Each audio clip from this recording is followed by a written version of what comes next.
humans, how's it going? Susan Ruth here. Thanks for listening to another episode of Hey Human Podcast. This is episode 164. It's a special episode in honor of the 4th of July. It is with the one and only President Abraham Lincoln. I sat down with President Lincoln and we chatted about all sorts of things from his life and his experiences. We talked about the Civil War and the Battle of Gettysburg, which the anniversary of the Battle of Gettysburg was July 3rd. You'll be listening to this on the 4th of July, Independence Day. In the year of 1863, a very bloody battle happened during the Civil War, and one of Lincoln's most famous speeches came from that event about 4 or 5 months later when he delivered the Gettysburg Address. Lincoln is a fascinating human being. I have long admired him and found him interesting in not just what he accomplished, but what he was unable to accomplish because of his assassination. But also, I found myself wondering about his childhood and his youth and his the beginnings of his political career. I did a lot of research on Lincoln. There's still so much more to be done. The links page on heyhumanpodcast.com for this particular episode is going to be great because it's going to have a lot of reference material, books, articles, and that kind of thing. Now, we all know that President Lincoln was assassinated that fateful day in April, but the other day, I had a strong urge, and I followed that urge, and I found Mr. Robert Broski. Now, he's an extraordinary person in his own right, an actor, and, many things, and we'll talk about that at the end of the episode. But he is a spot-on Lincoln representative. I wouldn't want to call him an impersonator. He's a representative. Extraordinary in his ability to embody the president. Honestly, when I was having this conversation with President Lincoln, I felt like I was having a conversation with President Lincoln. I don't know if it was the beard or the top hat or what, but it was, for me, an extraordinary experience. I'm really excited about this episode. I learned so much. For example, in the Battle of Gettysburg, which again, as I said, was a brutal battle. The most casualties of the Civil War happened in this battle between the people that died in the actual battle and then the casualties that later succumbed to their injuries. I was so taken by this conversation. I can't really explain it exactly, other than I hope that it inspires you to go read about President Lincoln, learn more about him, the man that he was, the person that he was, not just the president, but the human being behind the president. I think you won't be disappointed.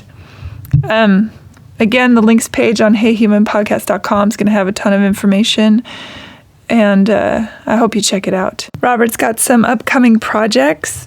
There is Trip to the Moon film that he's in, The Whip film that he's in, A Night at the Theater, which is in post-production. It's a short. Count Vlad of Fagras, I think I'm saying that right. That's also in pre-production. He's doing a lot of stuff. His IMDb is impressive.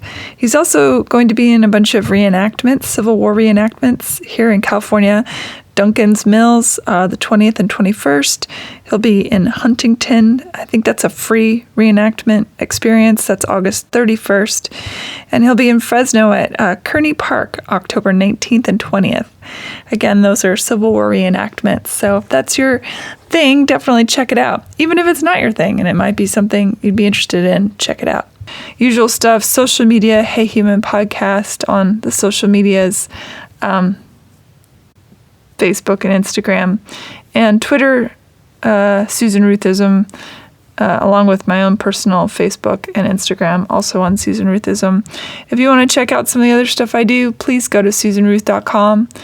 You can email me, susan@heyhumanpodcast.com. I've got music on iTunes under Susan Ruth. There's a donate button on the Hey Human Podcast website. This is an ad-free website, so any support is greatly appreciated.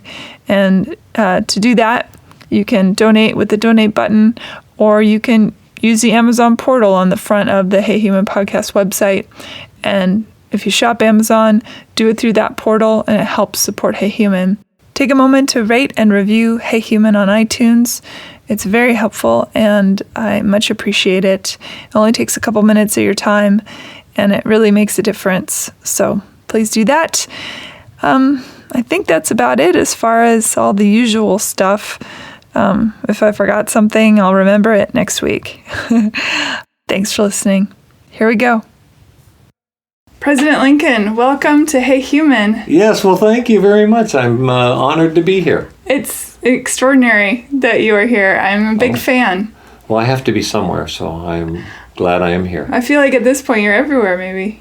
Well, I'm in everybody's pocket. I'm on the penny, and I'm in everybody's wallet. And on everybody's mind, I think. It's like kind of a quiet specter. That would be nice. That would be nice if I was, yes. Yeah. You are considered one of the top 3 all-time presidents, depending on who's being asked, I suppose. North or south. Right, maybe. Yes, that is interesting, isn't it? Yes, I believe definitely George Washington, because he was our first president. Sure. But he is really more known for being a general than president, because he was the one who had to figure it all out. Mm-hmm. And then, of course, our nation kind of had a bunch of problems that they were going through. Growing pains. Yes, definitely, yeah. And so then I happened to be right there at that moment, and yes. And you were 16th in line. Yes, ma'am, I was, yes, Yeah. yes. I'm not a founding father.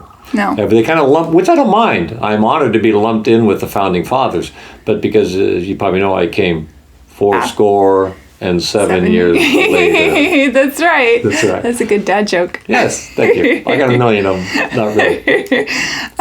Let's start at your humble beginnings, as it were. You were born in Kentucky, which I don't know that a lot of people really know that. I think they just hear Abraham Lincoln and immediately go to Illinois. They do, very much so. And when I bring up where I was born, Kentucky, then I go, oh yeah, I remember. But what I also bring up is that, think about it, Kentucky was a slave state. It was a southern state. Mm. So many times I say, well, I know what the South is thinking, because I was born and kind of raised for a few first years in Kentucky in a slave state. So I kind of have an idea of what they were going through at the time. So I think that helped me out a lot. Did your dad was a farmer? Is that right? Farmer and a carpenter. Did he have slaves or no? Oh, no, because he was very poor. You grew up very poor. Yes and no. Oh. There's so many aspects to it all. We were not necessarily poor, but we didn't have much. He was a well provider for the family, my father Thomas, being a hardworking farmer and also a carpenter. Now, we didn't have wealth, no, but we definitely got by. And out in the frontier, there really wasn't much use for money. Mm-hmm. So, per se, we didn't have a lot of money or in the bank, whatever. My father owned hundreds of acres, which is at different times. A big deal. Yes, so definitely it was, yes. Yeah. So, you could, grew up out in the country, so country ways, country ignorance, not real illiterate. But as far as necessarily poor, no, I wasn't necessarily walking around in rags, eating, dog food, which you were cared for. You were cared for. Yes. Yeah. Yeah. So, but your dad wasn't really big on. Wasn't like, education is super important. Not at all. He was actually the opposite. Kind of made fun of those types. Well, think about it. Out on the frontier, the family came over in the 1600s. The Lincoln family from Hingham, England, and they came over here and they traveled up and down the East Coast, and eventually my father ended up in Kentucky. Mm-hmm. Well, they had most of them. A lot of them were entrepreneurs, they were businessmen, but they had a wanderlust in them. So you can see why Thomas wanted to go out and find new territory, new lands or whatever. So that's why we threw everything, I wasn't around yet, threw everything on a couple of horses and headed out to Kentucky, the frontier. Mm-hmm. Well, out in the frontier, if you survived the winter and didn't die from starvation or cold, you were doing pretty darn good. So to him, you can't really eat a book. Maybe if you had enough seasoning. But so to him, education out on the frontier didn't make sense, wasting your time doing that when you should be farming and planting and weeding and harvesting and canning and all that. So to him, in that respect, education took a back seat to survival. So where do you think you got the bug for learning? Oh, well, like I say, as my father taught me to work hard, but he didn't teach me to love it. My mother was more into educating myself and my older sister, Sarah. So even though she was rather illiterate herself also, my father could write his name and he could maybe read a little bit. That was about it. Nothing more than that. And pretty much the same with my mother. And then sadly, my mother passed away, and my father remarried my stepmother, who lived back east in a bigger city. When she came out, she brought books out with her. She brought 3 children with her. And when she came out and saw how my older sister and I were fending ourselves when my father was away, she goes, "No, enough is enough. We're not having a dirt floor in this cabin. We're putting wood in. We're having furniture. So she pretty much... She gave it the woman's touch, as it were? Yes, yeah, and she was a big fan of you, from what I understand. We got along really well. I mean, she was eventually, of course, she was my mother. Yeah. For most of my upbringing. So, yes. So, it could have gone... Right, if you when your mother passed away, I'm sorry about that, when that happened, yes. And then how traumatic that was for you. She died of something called milk sickness, which for those listening who don't know what that is, it's when the cows eat a particular plant that is poisonous, and then the... Snakeweed. Yeah, and the humans drink the milk, and then they get sick and die. And what's interesting, you think about it, too. Ugh. Why didn't I get sick? Why didn't my older sister get sick? And why didn't my father get sick? The reason is my aunt and uncle had gotten sick from milk disease, which though, there again, like you said, we didn't know what it was. She went over to their farm to help tend to them. Oh. While she was there, she partaked in everything that they did, the food and the drink and everything. So she had gotten sick from there. So that's why when she came back, she only lived a couple of weeks later and she passed away. So that's why we were spared of that. Mm-hmm. And it wasn't until later on, years later, that they realized what it was all about. Yeah. Well, I'm glad you took to your stepmother and she to you, because I think for any kid to lose a mom or a parent in general, especially if the other parent isn't really present with the love and affection. Your dad was more of the get work done, do the thing, My father and I didn't have a good relationship. When I talk about him, I apologize because, like I said, he taught me how to work hard but not how to love it. So to him, it was boom, boom, boom, boom. He did show me to help people. That's why pretty much I've always helped people, because he was the first one there when a barn burned down and to raise a barn again, or if a church needed to be built, he was one of the first ones there to help out. So he taught me to always help people, and I always had that in me. But being the first, I really wasn't the first child, but I was the first boy, and always, I was the one who wanted to educate myself. I wanted to improve myself. So there would be times that I'd be out in the field, and I'd run the ox to the end of the field and rest him a little bit. I'd sit under a tree, open a book up, and start reading it. Well, the neighbors would see this, and they'd go, "Hey, look at that Abraham. Look how lazy he is." So they got back to my father, and he'd say, "Enough of that." So when he had gotten older and I had gotten older, he had gotten sick. I didn't go visit him. When he passed away, I didn't go to the funeral. And when he was buried, I never put a gravestone on his grave. I apologize for that now. But that kind of shows that the relationship him and I had, I definitely respected him. And then I helped him build his last cabin outside of Decatur, and then I headed out on my own. So I waited around for about another half a year to a year out of respect for my father, and then I said, enough is enough.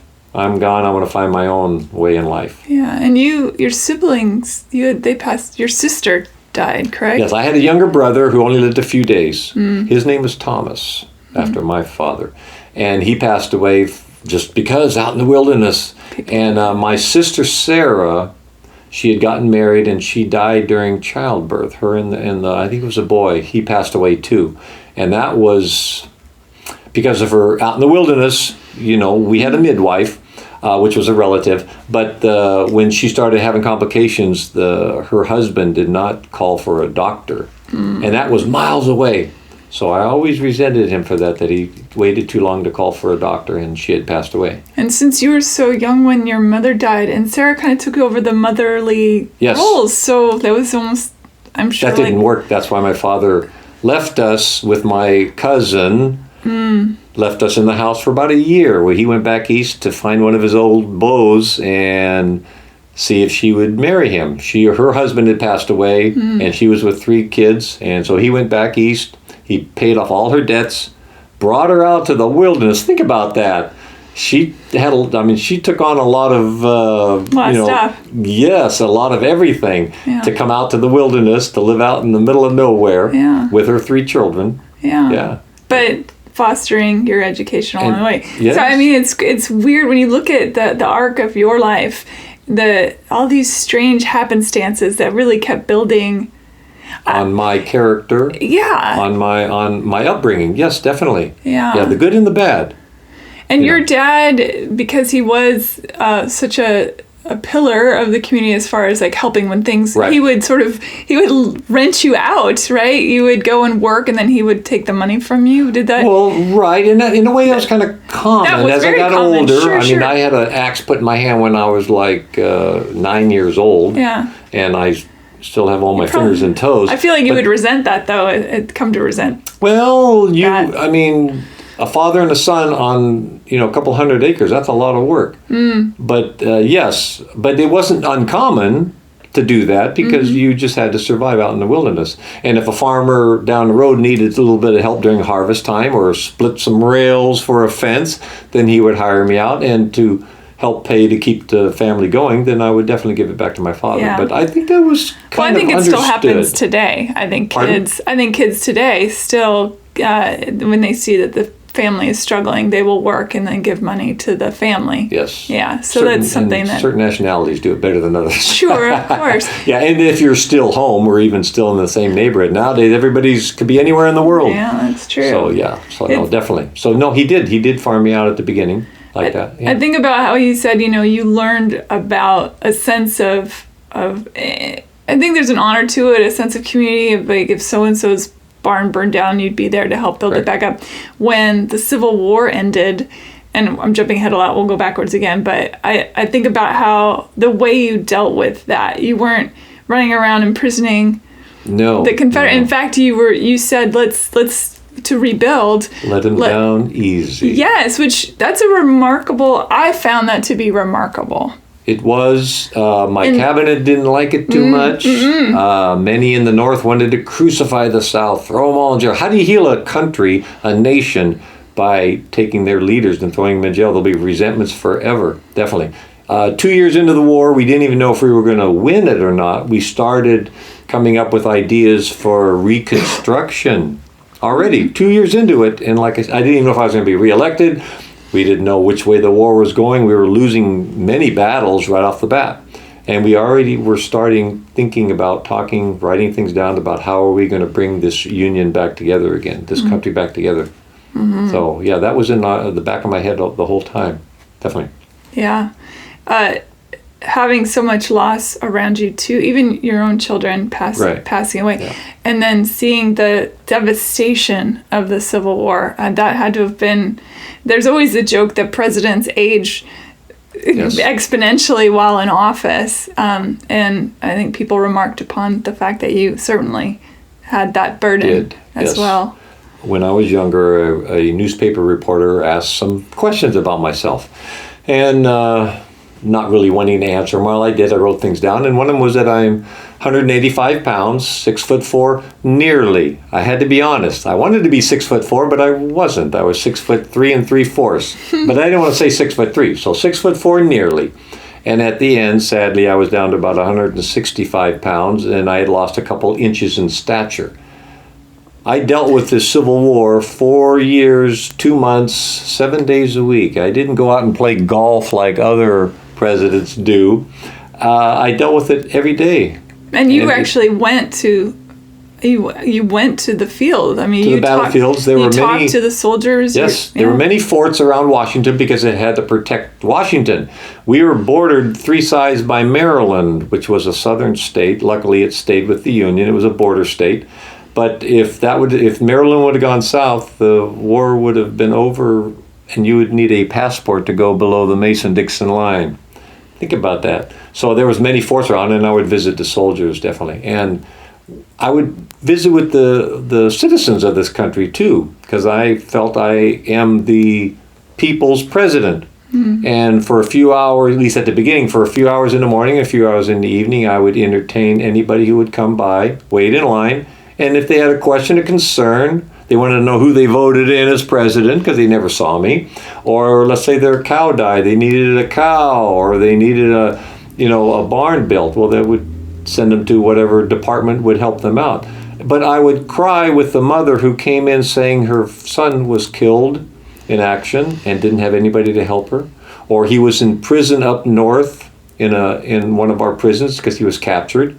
I would write a reprieve for him that he would be sent home with his mother. But I would cry with the mother.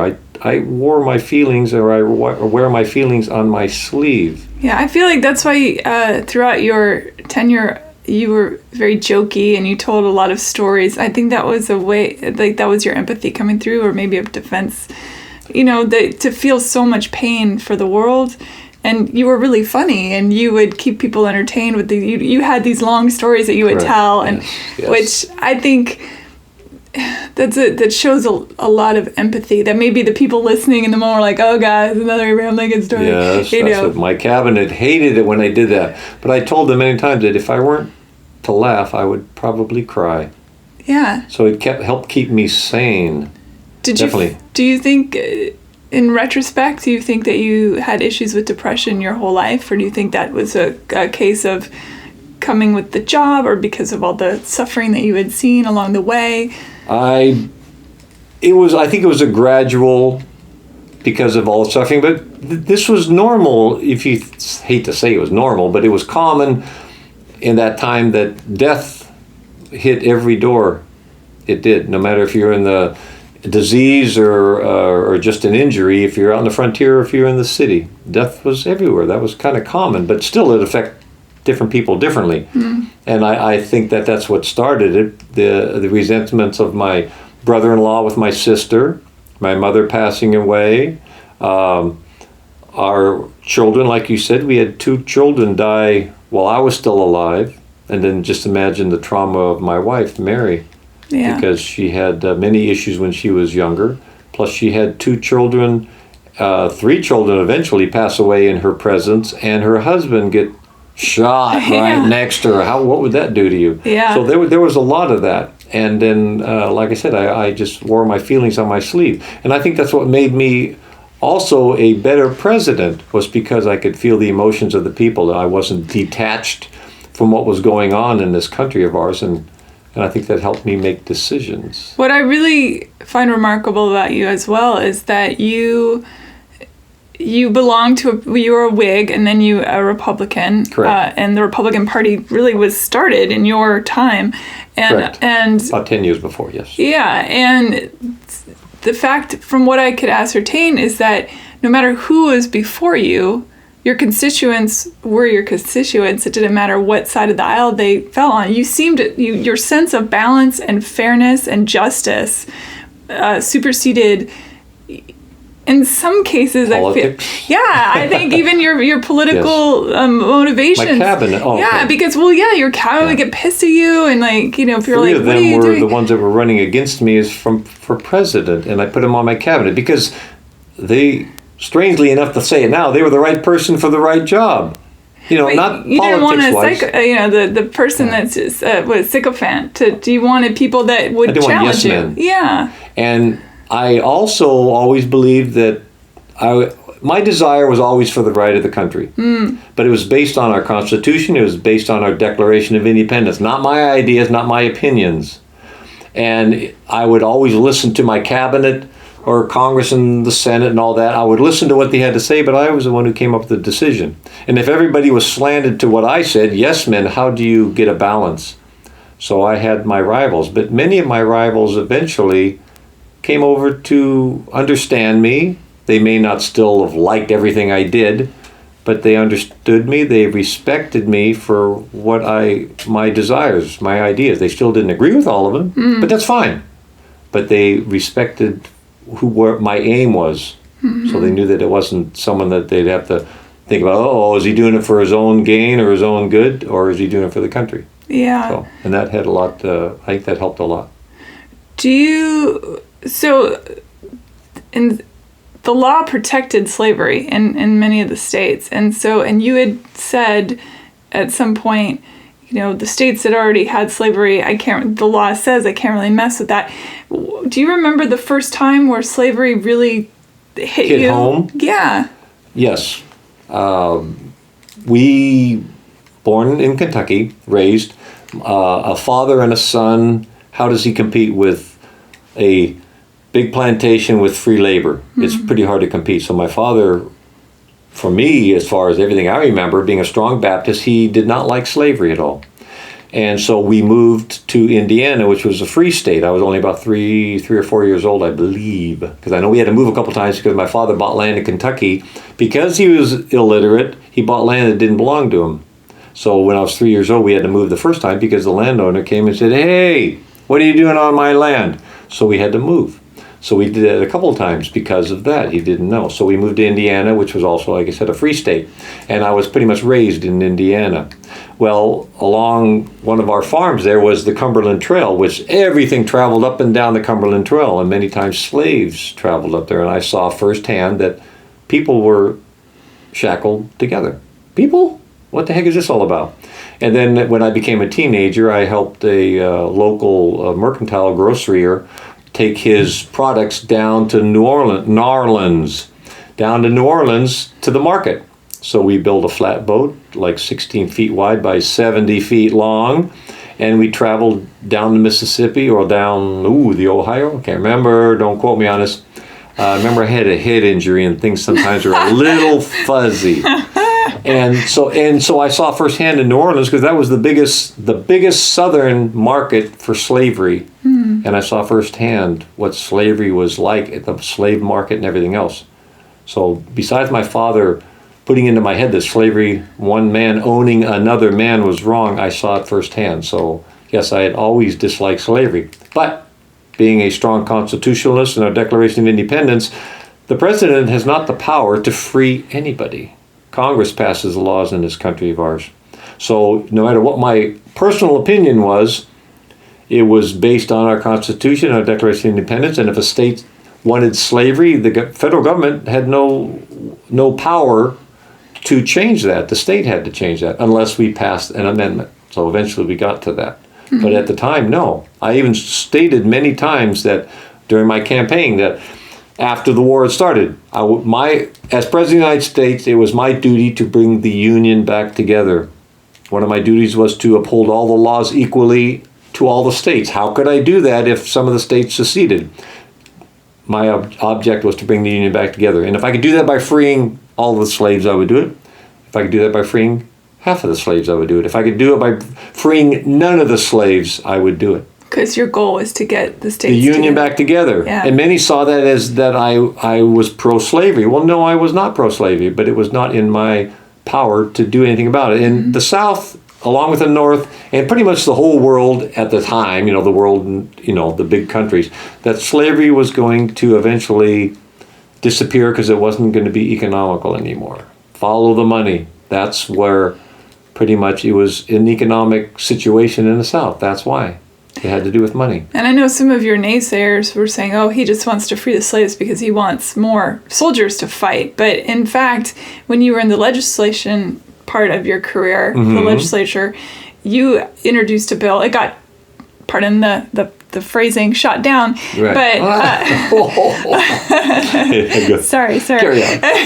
But you had a history of being against slavery. So, yes. But the history books sometimes leave things out, and people have their own opinions and such. So very much so. And you can read 2 books, and it'll have 2 different opinions on the same facts. You could say, yes. Well, there again, when we came over from Europe originally, from England, we came here and we wanted to get away from a monarchy, a royal family, a dictator telling us what to do. So we gave, on purpose, we gave most of the power to the individual states, and whatever was left over we gave to the federal government. Because we did that on purpose.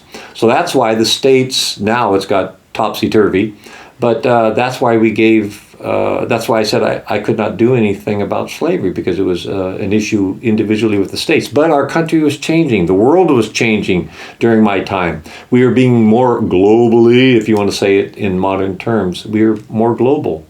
And so our economy was changing. We had to have more federal regulations, like a federal currency. We didn't. Every state had their own money, and even banks had their own currency, railroads had their own currency. Anybody with a lot of money could have their own script or their own money so we needed a federal currency, we needed a federal transportation system, which we didn't have, independent railroads.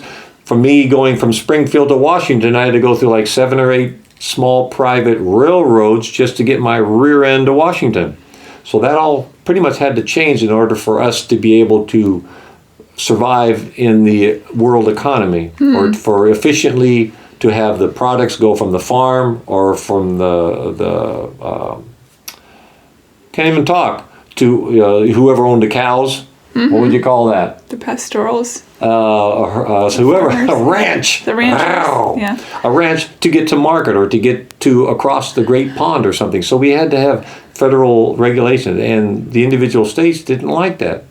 I can see why they didn't like that, and especially the South, because of their traditions, their peculiar institutions, and they didn't like it, and so they kind of they dug their heels in with you a lot.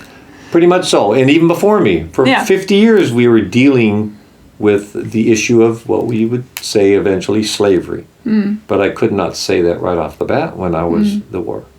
You also, because of you, we have Thanksgiving. You're welcome. Yeah. So when you get nauseous from all that turkey you eat, you can thank me and thank me for it. Yeah. Yes.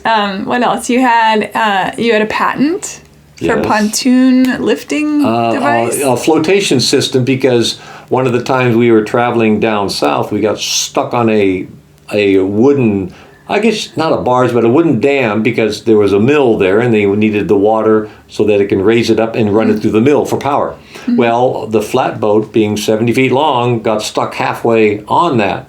Well, half of us was sinking, half of us wasn't. So I figured, well, how can we deal with this later? So in my mind, I came up with the idea of being able to float it up so we could go up over the dam and not. So yeah, that was definitely.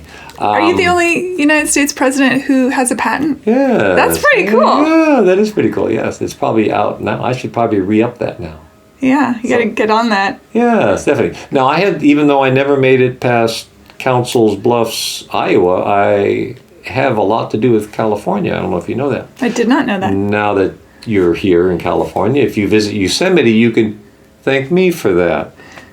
I signed into law the Mariposa Grove, which is up there, they've renamed that, and Yosemite National Park, which wasn't a national park at the time. I signed that into law that they would be for the people of this country for perpetuity, forever. So Roosevelt sort of took that and ran then. Pardon? Didn't Roosevelt sign a lot of our Yellowstone? Yeah. Now, see, I signed it over to California. Sure. California became a state in 1850. I signed it over to California, but they really weren't equipped to handle all that land and everything, because there were miners there were trappers, there were the logging company companies were there destroying Yosemite, so it was a little more for California. It was a little overwhelming. So it wasn't the first. Yellowstone was the first national park, but eventually California turned it over to the National Park Service. But I had something to do with that. Yeah. Now that you're in California, if you visit one of our missions, you can thank me for that. How so?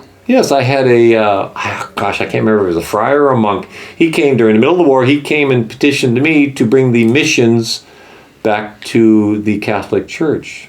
Now, when Mexico was controlled by Spain, they started the mission system up the coast because they wanted to control all of the West Coast and also to convert them to Catholicism. Well, when Mexico won their independence from Spain, then the missions kind of petered out a little bit, or the funding and everything kind of left. And then when we became a state, it just totally dissolved. And there were cows and sheep and horses stabled in our missions. And this monk or bishop or whatever he was, priest, he came to me and he said, well, this just ain't right.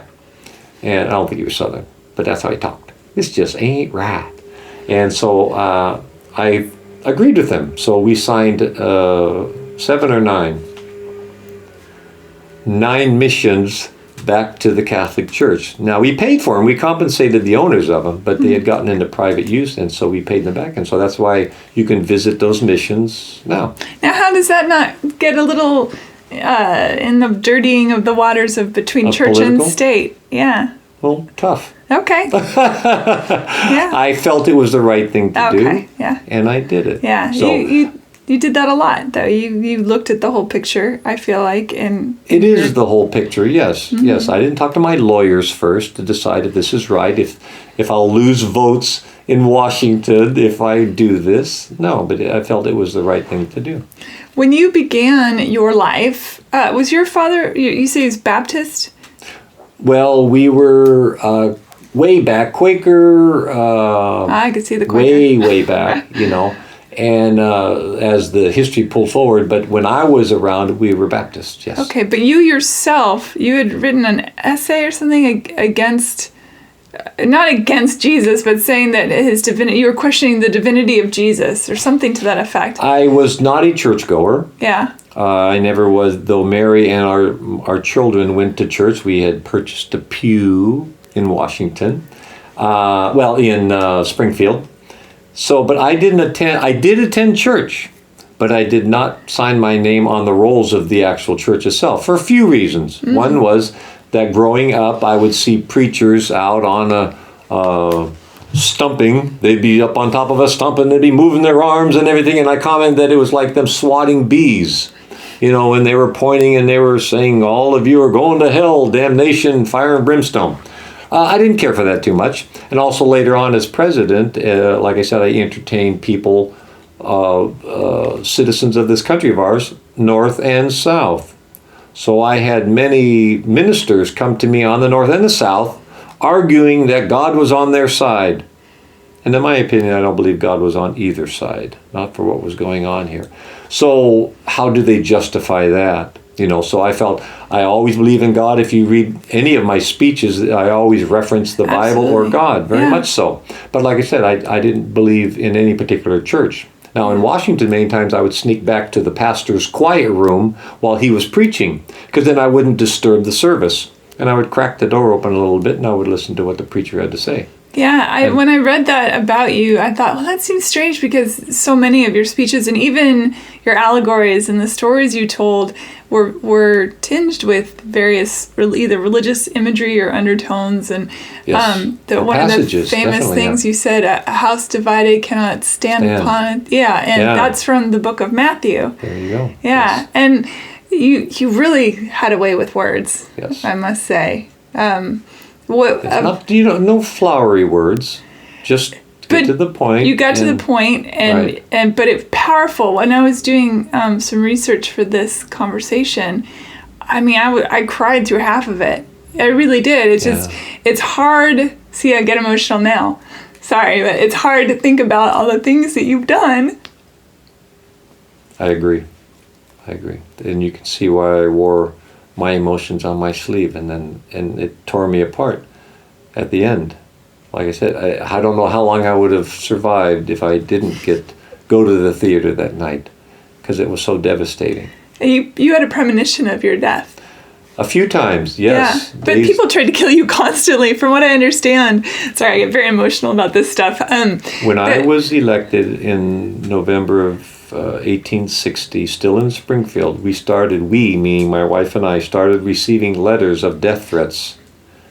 There was a bounty on my head for $30,000 down in Florida. A lot of money back then. Definitely. Yeah. And on the train going to Washington, on the side of the tracks, the country would be trees and everything, there were effigies of me hanging there. threats that if I will never make it to Washington, that's why I snuck in the night before. It's because Pinkerton and Marshal Ward Hill Lamon had heard rumors, substantiated rumors, that going through Baltimore, see, talking about transportation, all rails up north went into Baltimore and then left Baltimore. So everything, our troops and everything from up north had to go through Baltimore. And I had to travel through Baltimore. In Baltimore, Maryland, it was split.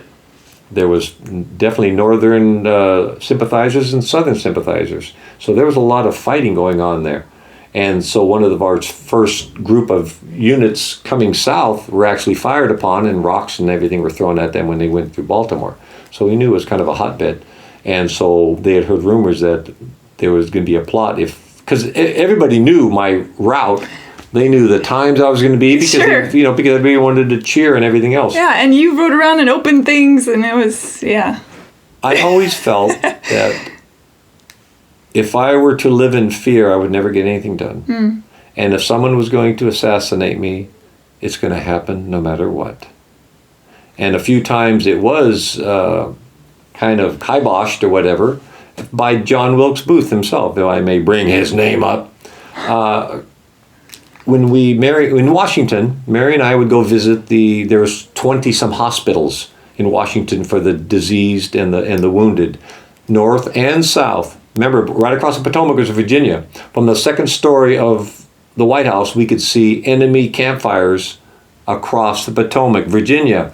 And so many of the wounded would come across, and Mary and I would go visit the soldiers that were there, dying, sick, wounded, and dying, many of them dying. Yeah. And Mary had a compassion for them also. And she would take flowers, food, writing paper if they wanted to write a letter home to let them know that they're okay or that they're not going to make it. And I would do the same thing, and I would visit the Union soldiers, and I would also visit the Confederate soldiers there too. So I don't know where I was going with that. But anyway, what was the question? You were talking about assassin. You said John Wilkes. Yes. Helped so that was in the papers, what hospitals we were going to. Well, John Wilkes Booth didn't really want to assassinate me. He wanted to kidnap me. During the war, while the war was still going, because we had many, like the South, we had many surrendered Confederate soldiers in prisons up north. He wanted to kidnap me and offer me for ransom to let the soldiers go south and fight again, because they were running out of men and supplies. So that was his idea. So twice he tried to kidnap me when we were going to a particular hospital to visit. But at the last minute, we decided to go to a different hospital. So his plots never came to fruition. So after General Lee had surrendered Appomattox Courthouse, April 9th, he thought, well, kidnapping me wasn't going to do any good. So he thought, I will avenge the South. He thought he'd be famous, but I think he was more infamous than he was famous. Even many in the South hated him. You don't kidnap, you don't assassinate the President of the United States. Even if you don't agree with him, you don't assassinate him. So I think it was a double-edged sword for him. But I read somewhere that his brother actually saved your son's life. Is that a true story? Yes, it is. Robert Todd, our eldest son, was at a train station ready to board, and the crowd pushing forward to see if the train was coming. He had fallen off, or pert near, fell off the deck right to where the tracks were of the train coming. And Edwin, his brother, was there also. This was during the war, though they didn't really know each other. So he grabbed out and grabbed a hold of him and pulled him back at the last minute. It gives me the shivers. It really makes me think about how woven we all are to each other. Yes. That is there's a relationship there, yes, definitely. It's extraordinary. In a small world, a big small world at the same time. World. Definitely, yes. I wish people realized how small it is. They don't. Yeah. I know. That's another subject for another time. Of all the speeches that you wrote, and you wrote your own speeches. Yes. Of all the speeches that you wrote, do you have a yes? I did write my speeches, but Stanton, I would have them reviewed with either my secretaries, Hay and Nicolay, and Stanton and a few others, just so that they could proofread them to see if there was something that was a little too harsh, or maybe add something. So I did have somebody kind of critique him a little bit, so that to make sure that it was just, because there again, I want people's opinions. It still comes down to me and my final decision, but I wanted people's opinions on what they thought because they all have different input themselves. So, do you have a favorite of your speeches? My second inaugural, I think, was because I was speaking to the world. I did not know necessarily that I was speaking to the world at Gettysburg. So I think my second inaugural address, I really had a lot into it. My Gettysburg address was interesting. It's powerful. I didn't think so at the time. I thought it fell like a wet towel or a wet blanket. And that just... So, but I had very little time. I only had about less than 2 weeks to come up with it because I was an afterthought. But there again, I wasn't the main speaker in Gettysburg. Edward Everett was the main speaker, and it was intended for him to be the main speaker. And later on, they thought, because it's a national cemetery, but it was a state-run ceremony also. But it was a national cemetery at a state-run ceremony. Wow. And so they thought, maybe we should invite the President of the United States to say a few words. So they sent me a letter, and they were surprised that I actually answered them, that I was going to actually be there. But I felt this was the right time to comment about this war we're in. I did not mention Gettysburg at all. I didn't mention, per se, what happened there. Edward Everett spoke for 2 hours. He pretty much covered everything. But my speech was to the people of this country. And to the 15,000 that were there attending it. Yes, and now, of course, I think that was one of my better speeches. And when I speak it probably hundreds of times a year. I still feel it when I speak it because I believe that those words had a meaning then, and I believe they have a meaning now. Would you say it? Would you speak it? The Gettysburg Address? Yeah. Right this minute? Sure. I possibly could. I have a... When are you ready for it? Anytime or what? Anytime. I have a intro to it. Oh, okay. Because I believe that people need to know more about it than just they heard the word. Yeah. And even young people, I ask them, where was the Gettysburg Address given? And they go, whoa. They don't know. That's like saying, where's Lincoln buried? Or who's buried at Grant's Tomb? Yes, exactly. Yeah. And so they don't know. And I think, it was given in Gettysburg. Oh, Gettysburg. Oh, where's Gettysburg? It's in Pennsylvania. Pennsylvania's up north, above the Mason-Dixon line, above all the battles. And that's even another subject on itself, that Lee went north, because most of the battles were in the South. Why? Because we were bringing the South back to the Union, and Lee had tried charging up north. And so I talk about Lee coming north and him, because his troops were running out of food and material, and basically they were also running out of shoes. His men were only as good as their feet, and he knew that. They would march 20, 30 miles a day from battlefield to battlefield, and they were only good as their feet. And so they would either wrap them in whatever they could find, leather, corn husks, or boots from dead soldiers. Harrisburg in Pennsylvania was the biggest shoe factory for the North, and other than also it was the capital of Pennsylvania. So he was heading up north because it was untouched. Everything up north, the crops were ripe in the field, the orchards were full, there was plenty of livestock. So he wanted something. He tried something new and different to him. He didn't like the idea, but he did it. And so heading to Harrisburg, there was this small college town in his way. If you've been to Pennsylvania, or maybe even like down south, everything's green, everything's trees, except for the roads. There was like 7 roads led into Gettysburg. 7 roads led out of Gettysburg. So it was only natural that him and his 160,000 men would travel into Gettysburg. Well, we were in control of Gettysburg at the time. And in the college steeple, they saw all this dust and everything else coming up and say, hey, something's going on here. We finally found out where Lee is because he disappeared for a while. We contacted General Meade. My commanding general, he had only been commanding general of the Army of Northern Virginia for only days. And so, hey, things are happening. So he started, because he was in the area, so he started heading to Gettysburg itself. This battle in Gettysburg wasn't planned. It wasn't supposed to happen there. But both met. General Lee with his men that were starving, they couldn't move on. They had to stop and fight there. So 3 hot days In July, they battled, they fought. On the 4th day, General Lee had had enough, and he decided to retreat. So he traveled back across the Potomac. And they lost a lot. There were a lot of men lost. Oh, very much so, yes. So after him retreating, and they decided that Governor, the citizens of Gettysburg, only about 2,500 of them were overwhelmed. 53,000 casualties, outright maybe 4,000 killed outright. And then there were many, many, many thousands more died later on. Over 3,000 horses were killed during this battle.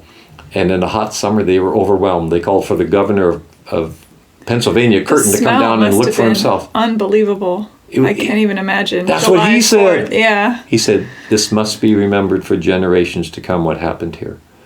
So they decided to have a ceremony 3 months later. So here we are. On this ground in early July of this year, 1863, history was made. Men gave their lives for what they believed. With raised arms, cheers are lifted up, along with prayers. You see, both sides read the same Bible, pray to the same God, but the prayers of both cannot be answered. And for now, the cannons are silent, the muskets have all been stacked aside. There's a solemn presence blanketing these few acres here like an early morning fog. The earth beneath our feet is quietly shouting, here lies a soldier, a comrade, a hero. Here lies a father, a brother, a son. We are assembled here today to honor those who fought and died on these surrounding battlefields. I have been asked as chief executive of the nation to formally set apart these grounds to their sacred use by a few appropriate remarks. Can this be accomplished? Standing here before you, many thoughts travel through my mind, and gazing out over the rolling hills, the gentle valleys, the grasses blowing in the breeze, I can see the markers, the mounds of earth, the wooden boxes. Can there be an explanation for such a scene? Can there be comfort for all the sorrow? Can there be an answer to the many questions? What do you tell a mother to ease the pain of her son not coming home? What words do you use for a wife whose husband won't be returning to her? How do you explain to a young child that her father won't be there to see her grow? How do you relate that it was for the right reason, that it was for freedom, that it was to preserve the Union? What words do you utter? What letters do you write? What address do you speak? 77 years ago, our fathers brought forth on this continent a new nation, conceived in liberty and dedicated to the proposition that all men are created equal. Now we are engaged in a great civil war, testing whether that nation or any nation so conceived and so dedicated can long endure. We're met on a great battlefield of that war. We have come to dedicate a portion of that field as a final resting place for those who here gave their lives that that nation might live. It is altogether fitting and proper that we should do this. But in a larger sense, we cannot dedicate, we cannot consecrate, we cannot hallow this ground. The brave men, living and dead, who struggled here have consecrated it far above our poor power to add or detract. The world will little note nor long remember what we say here, but it can never forget what they did here. It is for us, the living, rather, to be dedicated here to the unfinished work which they who fought here have thus far so nobly advanced. It is rather for us to be here, dedicated to the great task remaining before us, that from these honored dead we take increased devotion to that cause for which they gave the last full measure of devotion. That we here highly resolve that these dead shall not have died in vain, that this nation under God shall have a new birth of freedom, and that government of the people, by the people, for the people, shall not perish from the earth. Amen. Oof. I mean, come on. I take that very seriously. I joke a lot because I believe Mr. Lincoln joked a lot. Like he said, otherwise he would weep. But I do take it very seriously, what happened during that time, the results of it, and just, mind-boggling. So, yeah. Do you think a President Lincoln would be elected today? He would probably get shot again. Could we have an honest person in Washington, anywhere in Washington? Hard to say on either side. I don't know. I would hope so.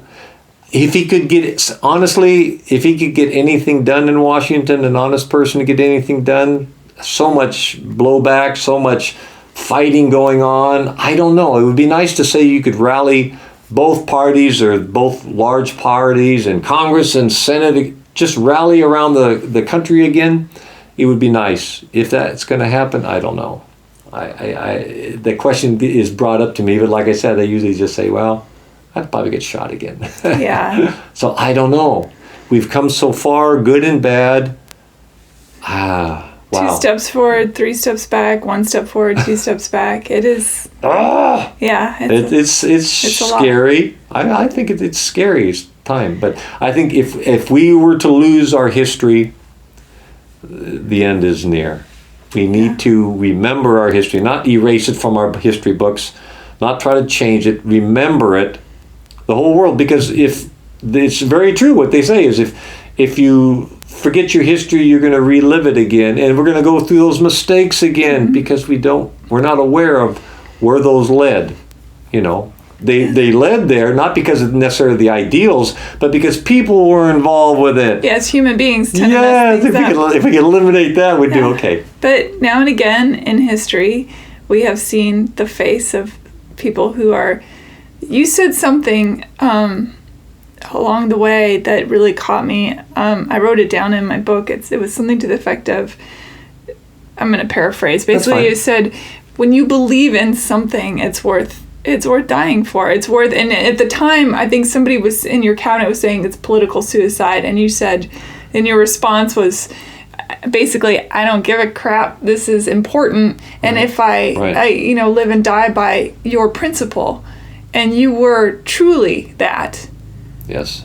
Yeah, definitely. Yes. And if I were to be reelected, many times they said, don't say that. You're not going to get reelected. Well, it was the truth. It needed to be said. It needed to be done. I would do it anyway. Yeah. Definitely. And at the end, I even made a comment, I'm going to paraphrase myself, is that in the very end, after doing, I believe, was the right thing for our administration to the best of my ability, if I was to lose every friend in the world, I would at least have one friend left, and that one friend would be deep inside of me. In other words, if everybody turns against me, I still believe that what I did was for the good of the country. And if it comes down to just me agreeing with that, well, that's so be it. I'm going to push that further and say that I think that somewhere in you knew, whether you were aware of it or not, that it was good for all humankind.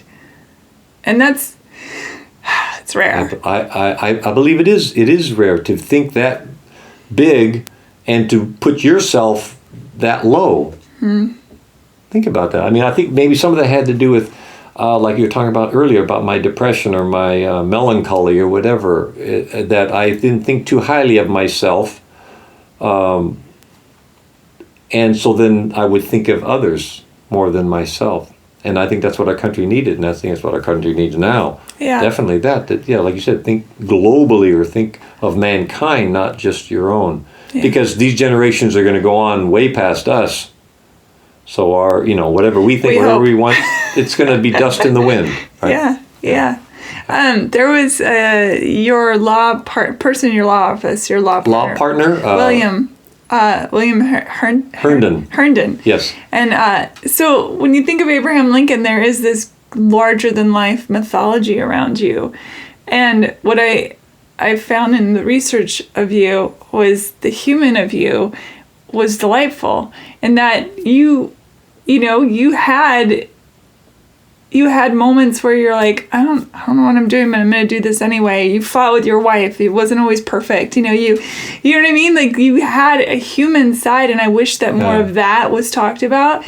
Firstly, I got to say, when I was in school in 7th grade, yes, a lot of these history teachers, they sit down and say, this happened, next page. This happened, not why this happened, not the man or the woman behind, like Harriet Tubman, like what an extraordinary human being, and the Underground Railroad. It's like why all these people did what they did, and why it's like talking about your childhood and talking about what formed and shaped you. I think that kids, firstly, it wouldn't go in one ear and out the other. Because that's part of empathy. To understand why things happen, you have to understand the person. I agree. I wish they had time to do all that. I know. Or take the time. Some of the schools do, believe it or not. Nowadays they do. Are we bouncing into the future? Oh boy. Or are we still in the past? Well, we're all we're all over the place. Yeah, but I just said the book. So William Herndon's book, yes. Yeah, it was. He put out a book where he went around and interviewed your friends, your colleagues, and all this stuff, and it was fascinating to learn some of that stuff. So, listeners, I'm going to put a link to that on my Hey Human podcast page wonderful. Because it's something to read for sure.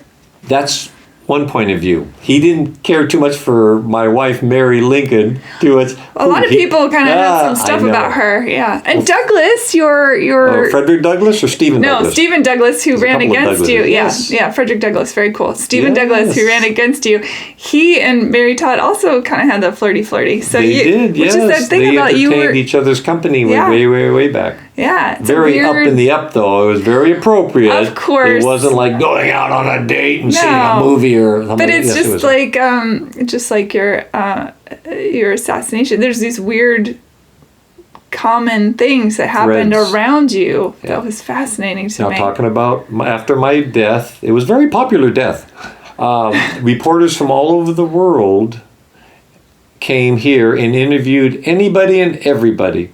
And if you think about it, with someone as big as the President of the United States, and if they came and interviewed you, everybody was his buddy. Oh, yeah, we would go out and we did everything together. So a lot of people embellished, over-exaggerated everything because they wanted to be in somebody's book. Yeah. So there's a lot. You got to take it all and read it all. It was the Facebook of its day, right? Yes. So there was definitely a lot of stuff. And most scholars, if they see it written in 2 or 3 different areas or different books or different interviews, then they would take it maybe as fact. But if it was only like from one person or something like that, they would think, well, maybe this didn't actually happen.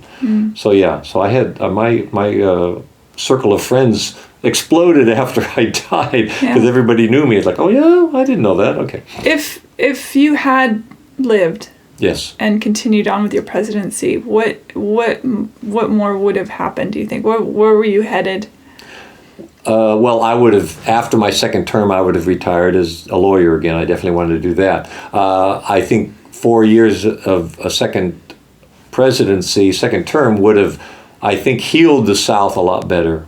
I personally did not want to prosecute any of the generals, any of the officers, any of the higher-ups. Many times I said it would be nice if they just disappeared so we didn't even have to deal with it, like Jefferson Davis of the South, president, or Alexander Stephens as vice president. And you pardoned a lot of deserters, too. You saw, in fact, that they were kids, and they were terrified, if you deserted, you were hung or shot, and you pardoned several. On the Union side, yes. Yeah. So both sides, definitely. Yeah. What the instructions to General Grant was to let the South up easy when they signed the papers with General Lee surrendering. Mm-hmm. The soldiers were let go, and they could take their horse with them and their firearms because they would need that on the farm again. Imagine that. The enemy let them have their firearm because we are all fellow countrymen. And when General Lee went back to his troops that after signing the surrender papers, the Union officers told the Union soldiers not to cheer, not to show them respect when they walked off, not to say, yippee, they surrendered. Show them respect. And General Grant did not take General Lee's sword. Traditionally, when you surrender your sword. He said he would not take his sword from him. No. So it was to show respect right from the beginning. and let the South up easy. Let them have their farm. Let them. The only restrictions we made was any political officer or any political positions could not be taken over by the Southern cabinet, or in other words, let's not start this again. So in other words, just a common man could be governors and politicians and everything else. In other words, not necessarily let the leaders. They could be, after signing papers, they could be citizens of the United States again. That was required of any soldier, any secessionist. Yeah, yes, definitely. Sure. But as far as their uppity-ups, their officers and all that, they could not necessarily hold a political office again. That was basically the only restriction, only because we didn't want the South to get any ideas that they could start it again. Yeah. And I think things would have been a lot different. We wouldn't have had, to some degree, we would have had the military, which is what they did. They took over the South, military rule in the southern states. But we pretty much had to do that because the slaves were going to be discriminated against, and which really what happened is many of them starved to death because those that didn't stay on the farm, many of them stayed on the farms and the plantations because that's the only life they knew for hundreds of years. But those that left, that they wouldn't be persecuted or they wouldn't be starved to death, though many of them did after that because everything changed for them. How do you change your whole everything in an instant?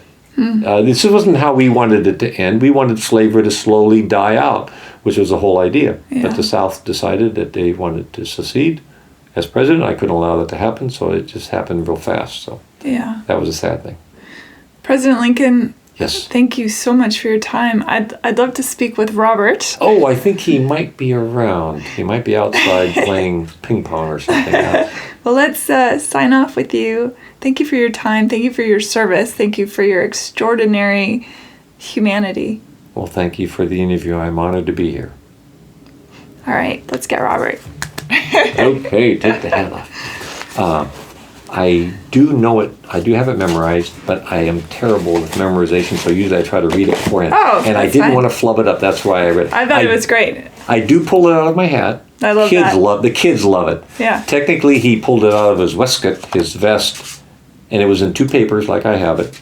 I mean, because the reporters wrote everything down. They wrote how he walked, how he talked, how he looked. He had an everything. interesting gait. Well, From big what I clodhopper. He's very tall, obviously, Yes, and very thin, but very kind of strong. Yes, Yeah. but kind of Plodding awkward. along. Yeah. Definitely, yes, his feet. Awkward with the ladies, awkward with the...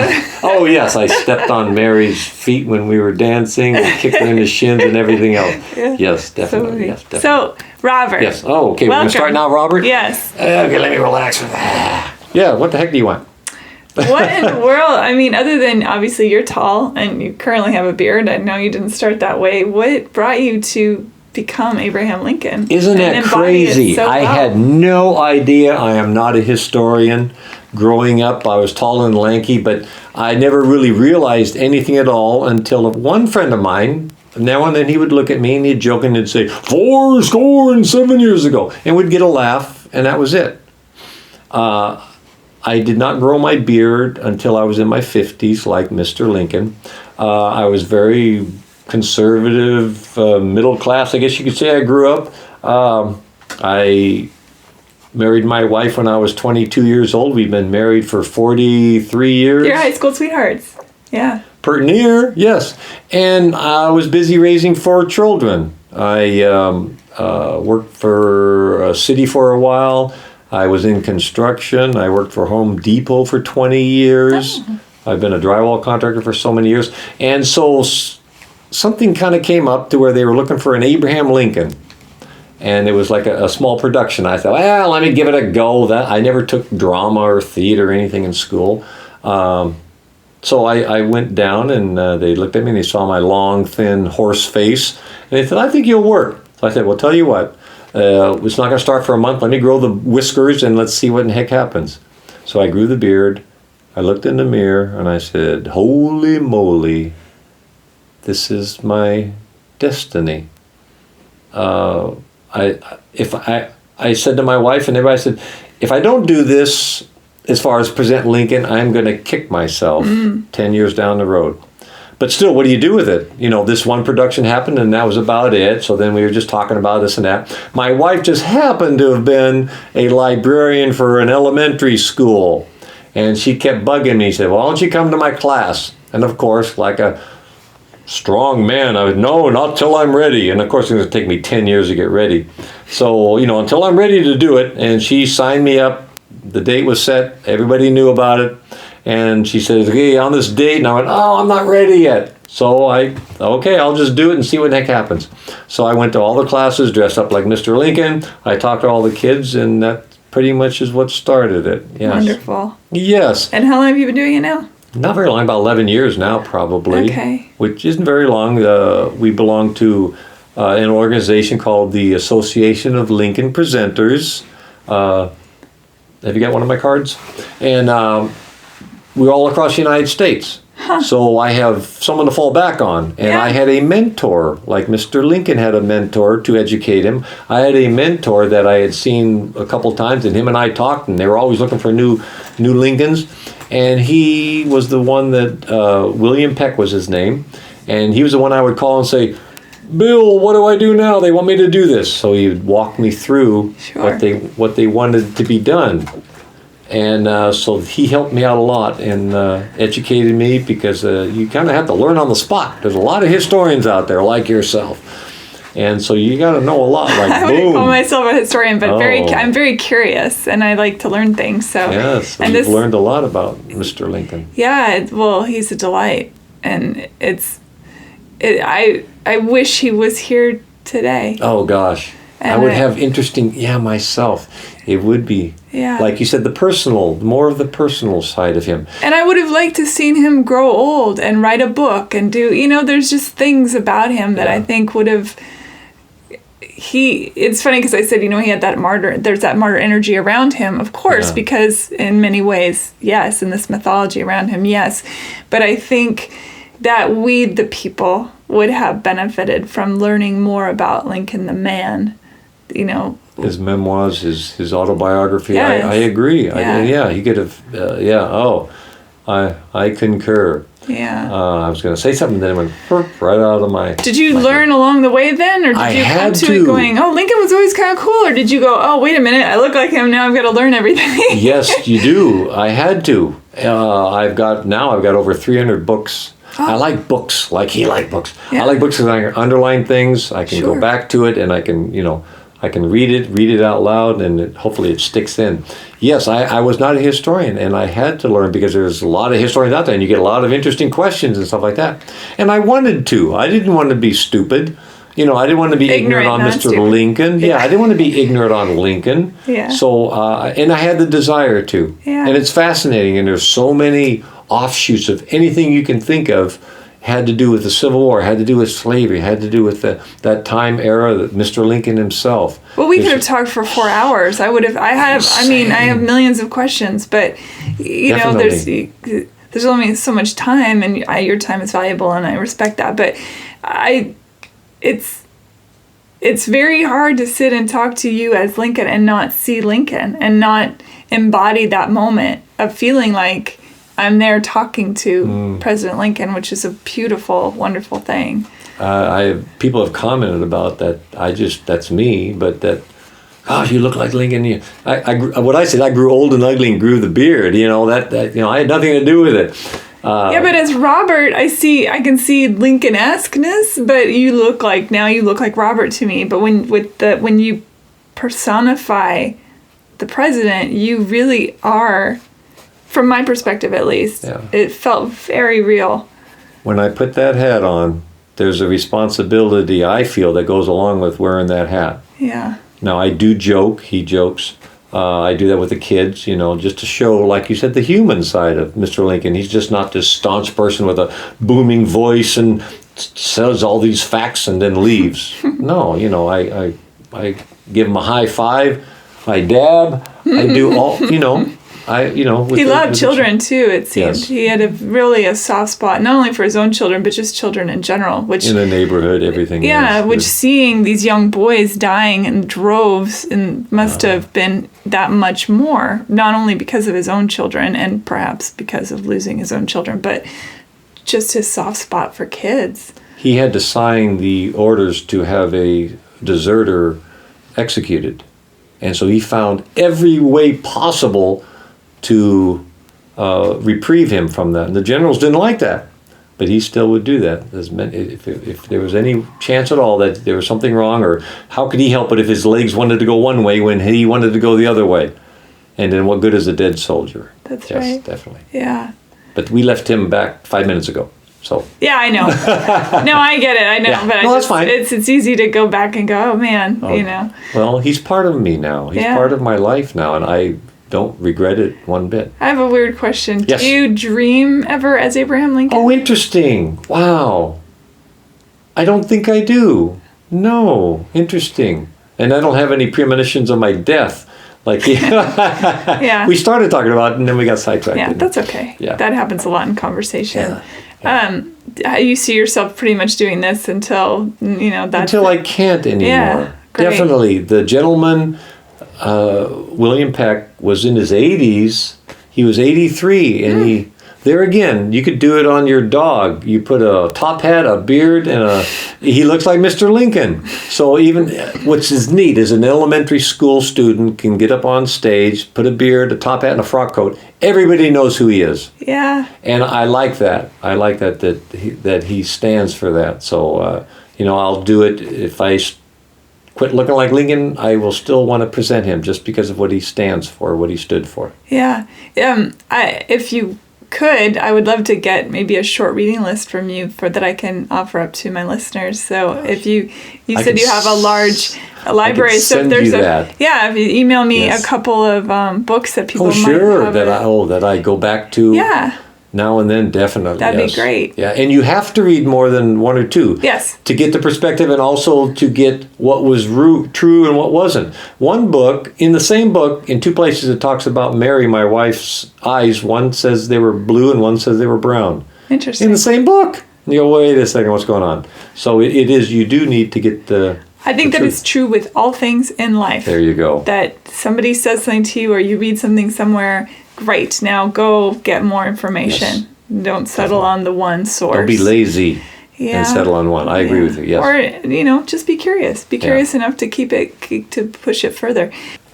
So you're an actor as well as Abraham Lincoln. You do other acting. I do, yes. And that's kind of how I started with the Lincoln thing because growing up, raising 4 kids is a lot of work and takes up a lot of your time.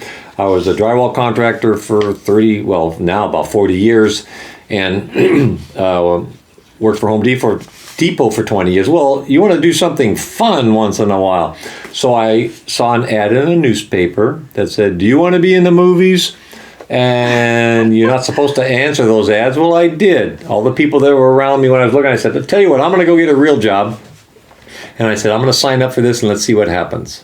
So I did. I answered the ad, and I went on a few auditions. I did some background work and all that, and I realized I enjoyed that. The time to where I'm not have to think of other things and all this and that, and just focus on that. And it was fascinating, of course, like it is. So so it kind of started out small, and then that's pretty much is taken over everything else, So you act full time then? Yes. Oh my gosh, yes. That's so crazy. Okay, What are some things that well, let's see. Well, what started off, I was in Pirates of the Caribbean as one of the pirates. That was a lot of fun. Oh my gosh! And a few other things. Pee Wee Herman's second film, Big Holiday. I was Abraham Lincoln in that. I've done commercials and some kids shows for Disney and Nickelodeon, and then currently now I play the bad guy now and then. Now it's kind of opposite alter ego of Mr. Lincoln. That's fun. And it's fun to play the bad guy. So things that are out now and things that are still in production is a thing we're doing called Trip to the Moon. That's in production? That is in production. Okay. It's been going on for a few years now. We just film a little bit and we take a rest and then we film a little bit more. And that's the director and the writer and all that is Brian Finn for Trip to the Moon. And then L.A. Macabre, that's kind of a cable thing that's real popular. And it's into its probably 3rd season now, but I was in the 2nd season, and that's by Dan Ast Is that a scary show? Macabre makes me Well, think yes, it's got a drama and you could say a scary. It's not like scary monsters or anything like that, but it's got a lot of drama in it. Yes, okay. very much like so. an Outer Limitsy type of situation. Well, more down to earth. Oh, okay. Yes, Yeah. but it's got its suspense moments and everything else. And then High Desert Hell. Oh. Yes, that's another one where I'm kind of the bad guy. And that's been out? Or Francis Gallupi. Yes. Well, it's one of those that you do and then you take it around to festivals and you try to promote it and everything else like that. Yeah. And then a few music videos here and there. And I was very fortunate and honored to have to work with or get the ability to work with David Lynch. He did Twin Peaks, and I was a fan of Twin Peaks years and years ago when it was on TV, the first and second season. And then in the show itself, they said, well, we will see you in 25 years. Well, guess what? And 25 years later, he decided to do season 3. So that came out on Showtime a couple years ago, and it's still definitely very popular now. And so I was in that. So you will have to... Who are you in that? Do you get to say? I am a woodsman. You're a woodsman, okay. You could say I was called the Dark Figure, though you won't find that. But if you just Google Gotta Light... God or got? Gotta. Gotta Light. Gotta Gotta Light. Okay. Then that character will come up. Oh my goodness. So so that was very fun. That was very enjoyable, and I'm honored to be in that. Wow. Associated with David Lynch. That's fun. Well, I found you because I woke up not too long, just a few days ago, and I thought, man, I wish I could talk to Abraham Lincoln. And then I thought, oh, why can't you? So I Googled Abraham Lincoln is alive and found you. Oh, and wow. So there you go. What a coincidence. Yeah. So fate has brought us together. I think so. And Google. And Google. There you go. And Google. There you go. Wonderful. Yes. How might people find you in order to have you come to their school or their, what's the best way to get a hold of you? Well, my website, abrahamlincolnlives.com. That's a good way to do it. I guess I could even say Robert Broski at hotmail.com. Hotmail, old school. I like it. That's more And that's personal. Broski. Oh, good point. Yes. Yeah. Broski. Whoa. Yes. That's my personal one because I am the president of the people. Yes. So they can get a hold of me in those respects. Wonderful. And I would be honored. I've done preschool to college. Civic events. Have you ever married anyone? Have you ever done weddings? Do you marry people? That'd be so cool. I have married 2 Confederates. No way. Yes, I have. That's incredible. So I'm a minister. I can do weddings. That's wonderful. Yes. So that was honored. They even asked me. A couple of Johnny Rebs asked me to marry. He was just a soldier. And then she was, I guess, just a Southern belle. Yeah. So, yes, it was beautiful. It was a beautiful way. We did it at one of the Civil War reenactments. Oh, everybody's got to come out to a Civil War reenactment for sure. And whatever it is called Google, you can Google Civil War reenactments in Southern California. Even though the battles really never came out this far, there was definitely skirmishes because people were on both sides of the line. There weren't none out here, but we have about 10 of them all year that go here in California, Southern California. I've never been to a Civil War reenactment. You shall have to. I'm inviting you right now. Wonderful. Thank you. And I myself go from Yuma to Duncan's Mills up north along the Russian River. We've gone out to Las Vegas. And then, of course, I've flown all across to New York to do things. So I've been here and there. Yeah. Yeah. Robert, thank you so very much. This has been extraordinary, honestly.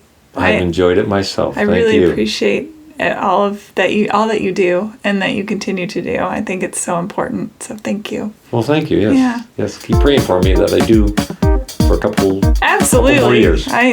Indeed. Thank you. Bye, everybody. Bye-bye. Thanks for listening, everybody. Please rate and review Hey Human on iTunes. Have a safe and wonderful 4th of July. Take care of each other. Be kind. Bye.